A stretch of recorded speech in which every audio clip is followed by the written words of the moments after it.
What's happening? AK from Fallible here. Let's talk about this Disney Fox deal real quick and why Netflix could be in big trouble. But first, let's hear it for Disney CEO Bob Iger. Wow, what a guy. So smart, so capable, and so good looking too. I pray to God I look like that when I'm 66. Check out that smile, almost as good as mine. Wouldn't it be crazy? But you still amaze me.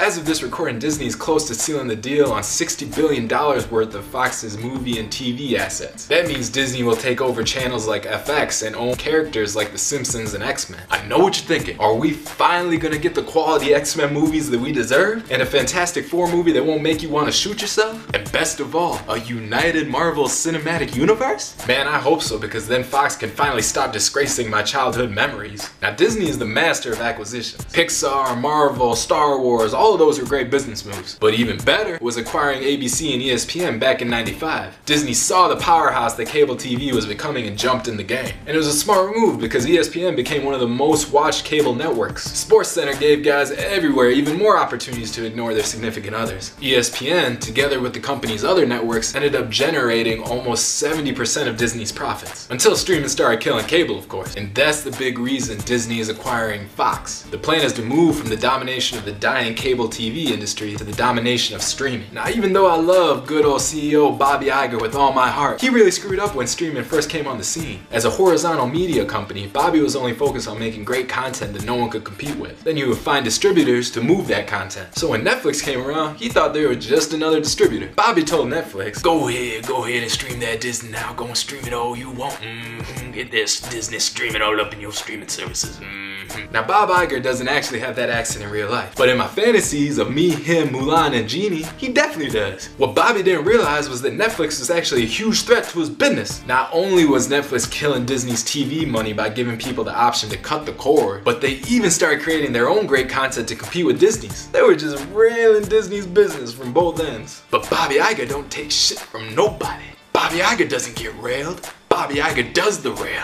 And this Fox acquisition is all part of his plan. Together with Fox, Disney will have a ton of content that everybody loves to binge. Estimates say that in terms of external content, Fox has got 8 of Netflix's most streamed shows, and Disney's already got 6 itself. So it's not hard to take that content away from Netflix and throw it on their own streaming service. This would be a huge shift for Disney away from the horizontal model of only making content and then letting others distribute it, to a vertical model where they make the content and then distribute it themselves. They'll own their whole ecosystem from top to bottom. As a horizontal company, they were getting railed, but as a vertical company, they'll be in a position to do the railing. The acquisition of Fox also doubles Disney's ownership in Hulu to 60%, giving them the option to use Hulu as a base for their streaming services. That's great news for me, because back in the day, I didn't have Netflix. I couldn't Netflix and chill with anybody. I only had Hulu. I would call up girls and ask if they wanted to Hulu and hang. They would laugh and hang up the phone. But look who's got the last laugh now. Me and Bobby. Aha!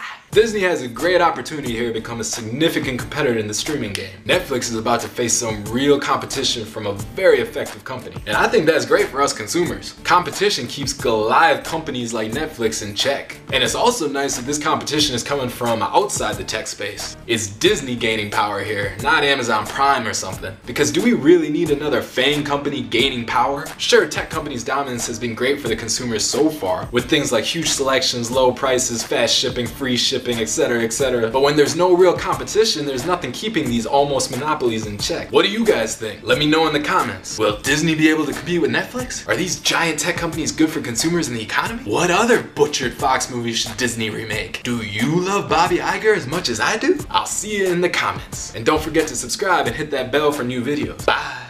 Wouldn't it be crazy? But you still amaze me. Bobby Iger? You're talking big balls, Bobby Iger? Ooh, ooh, ooh, ooh, I love that man.